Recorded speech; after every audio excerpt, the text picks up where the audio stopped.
How did the Civil War change Southern slang? Imagine a language shaped by years of hardship, bravery, and change. The Civil War left a mark not just on history but on how Southerners spoke for generations. Before the war, Southern speech was pretty similar to other parts of the United States, but the conflict brought new words and ways of talking that made Southern slang stand out. Soldiers and civilians alike created a vocabulary full of terms related to their experiences. Words like salt fish, for seasoned soldiers, or salt pork, for preserved meat came from the shortages and tough conditions of wartime. These words helped people describe their daily struggles and camaraderie. The war also deepened regional identities.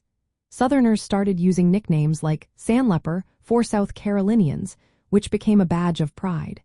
Union soldiers sometimes called the Confederacy secession, a slang term that showed their view of the South as separate and rebellious.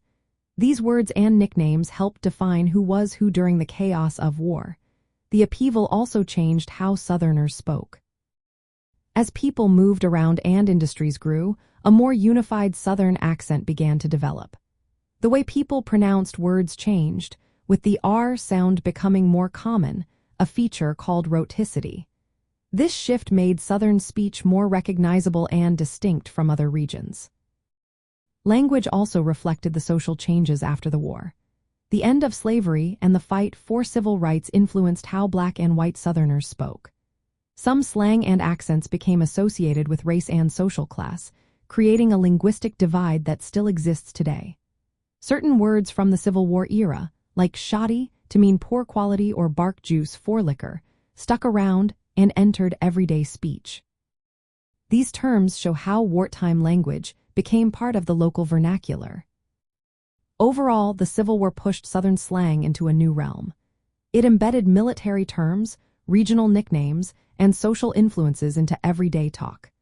This made Southern speech more colorful and unique, reflecting the history and identity of the region.